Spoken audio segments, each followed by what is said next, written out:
আসসালামু আলাইকুম প্রিয় বার্সা ফ্যান্স, প্রিয় কুলার্স। ফুটবল মাঠে ফুল ব্যাক অর্থাৎ রাইট ব্যাক এবং লেফট ব্যাক এমন পজিশন যাদের একেবারে ডুয়াল রেসপন্সিবিলিটি থাকে। ডিফেন্সে অনেকটা একজন ডিফেন্ডারের মতো যেমন ভূমিকা পালন করতে হয়, তেমনি প্রায় প্রতিটা কাউন্টার অ্যাটাকিং ট্রানজিশনে অনেকটুকু উপরে উঠে আসতে হয়। আপনি বার্সার সাম্প্রতিক খেলায় এটা আরও স্পষ্টত বুঝতে পারবেন।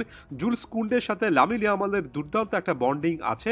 প্রায় সময় লামিন ইয়ামালের সাথেই কিন্তু জুলস কুন্ডেকে দেখা যায় ইয়ামালকে একটা পাসিং অপশন দেন। কখনো কখনো ইয়ামাল যখন একটু নিচে নেমে আসেন তখন জুলস কুন্ডে কিন্তু ডিবক্সের মধ্যে একটা রান মেক করেন এবং সেখান থেকে অ্যাসিস্ট করার চেষ্টা করেন।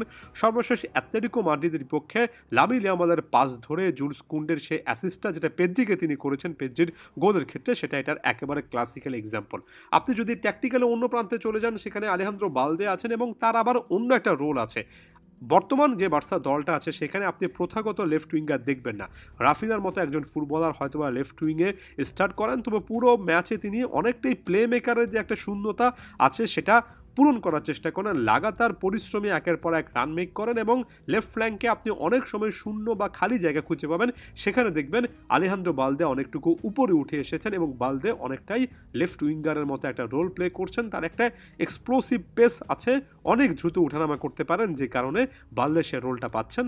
এবং সব মিলিয়ে এখন পর্যন্ত আপনি যদি এই পারফরমেন্সটাকে দুই ভাগে ভাগ করেন, যদি আপনি অ্যাটাকিং ট্রানজিশনে ওই ডুয়াল রেসপন্সিবিলিটির মধ্যে একটা যেটা গুরুত্বপূর্ণ আক্রমণে অংশগ্রহণ করা, সেখানে বার্সার ফুলব্যাকদের পারফরমেন্স দেখেন, আসলে জুলস কুন্ডেকে বলতে হবে এই সিজনে অন্যতম সেরা একজন অ্যাটাকিং ফুলব্যাকের দায়িত্ব পালন করছেন।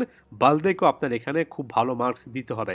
তবে মুদ্রার ওপিঠে অন্যান্য কথাও থাকে। সর্বশেষ অ্যাটলেটিকো মাদ্রিদের বিপক্ষে ম্যাচের পরে অনেকটা অফট্র্যাক মিডিয়াতে শুনেছি বার্সা কেন্দ্রিক, সেখানে দাবি করা হয়েছে যে হানসি ফ্লিক নাকি বলছেন সামনে ট্রান্সফার উইন্ডোতে তিনি আরও একজন ফুলব্যাক চান, এমন একজন ফুলব্যাক যিনি কিনা রাইট ব্যাক লেফট ব্যাক যে কোনো একটা পজিশনে খেলতে পারেন। ওই যে জোয়াও ক্যান্সেলো কিছুদিন আগে বার্সাতে ছিলেন, অনেকটা এমন টাইপে একটা প্রোফাইল, এবং সেই লক্ষ্যে ডেকোকে তিনি নাকি ইনফর্মও করেছেন।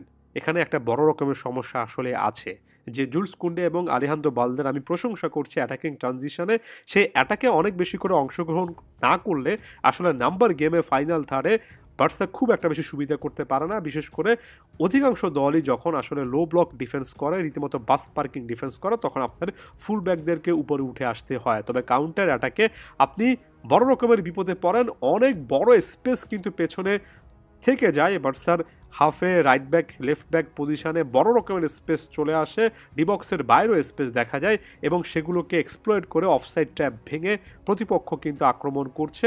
অ্যাটলেটিকো মাদ্রিদ সর্বশেষ দুটো গোল সে জায়গা থেকে পেয়েছে।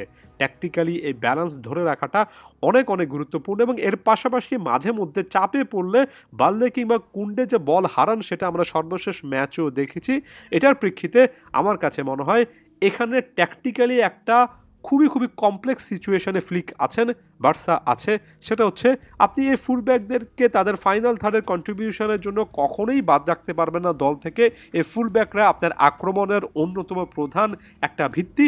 বার্সার আক্রমণ বলতে আপনি যদি শুধুমাত্র ইয়ামাল কিংবা লেভানডফস্কি অথবা রাফিনা এতটুকুতে সীমাবদ্ধ থাকেন, তাহলে হয়তোবা খেলাটা আপনার আরও বেশি করে দেখা দরকার। এখানে জুলস কুন্ডের একটা অন্য রকমের রোল আছে, এখানে বালদের একটা রোল আছে, তবে সেটা অতিরিক্ত পালন করতে গিয়ে ডিফেন্সিভলি বার্সেলোনা যে ইমব্যালেন্স হয়ে পড়ছে সেটাও তো স্পষ্ট, এবং এখানে একটা ট্রেড অফ সিচুয়েশন তৈরি হয়ে গিয়েছে। অর্থাৎ আপনার ফুলব্যাকদের এমন মেন্টালিটি লাগবে, আবার একই সঙ্গে তাদের ডিফেন্সিভ যে কিছু হলেও ত্রুটি রয়েছে কিংবা এতটা অ্যাটাকিং খেলতে গিয়ে তারা যে স্পেস পেছনে রেখে আসছেন সেটা দিয়ে বার্সা যে আসলে সমস্যায় পড়ছে সেটাও আপনার অ্যাকনলেজ করতে হবে। এই ভালো এবং মন্দ দুটোর মাঝখানে একটা পারফেক্ট ব্যালেন্স তৈরি করতে হবে, এবং একই সঙ্গে শুধুমাত্র কোচের উপর নির্ভর করলে চলবে না। এই প্লেয়ারদের নিজেদেরও কিন্তু আসলে তাদের পারফরমেন্স, বিশেষ করে ডিফেন্সিভ পারফরমেন্সটা আরেকটু বেটার করতে হবে। মাঠের মধ্যে অন্যান্যরা যে পরিমাণ কনসেন্ট্রেশন বা যে পরিমাণ রানিং করেন, যে পরিমাণ দম দিয়ে খেলেন, কুন্ডে কিংবা বালদেকে তার চেয়ে বেশি কিছু করতে হবে, কারণ ফুলব্যাক পজিশনে তাদের রেসপন্সিবিলিটিটাই তাদেরকে সেটার দিকে ডিকটেট করে। এটা না করলেই নয়। তাই বার্সার সামনের ম্যাচগুলোতে পারফরমেন্স অ্যানালাইসিস করতে গেলে আমি ফুলব্যাকদের পারফরমেন্স, বিশেষ করে ডিফেন্সিভলি তারা কেমন করছেন সেটার দিকে সকলকে বাড়তি নজর রাখতে বলবো। সেটা যদি ভালো হয় দেখবেন যে ডিফেন্সিভলি বার্সেলোনা বেটার পারফর্ম করবে, আর যদি ভালো না হয় তাহলে বার্সাকে সেটার মাসুল গুনতে হতে পারে। আদিওস ভিস্কা এল বার্সা।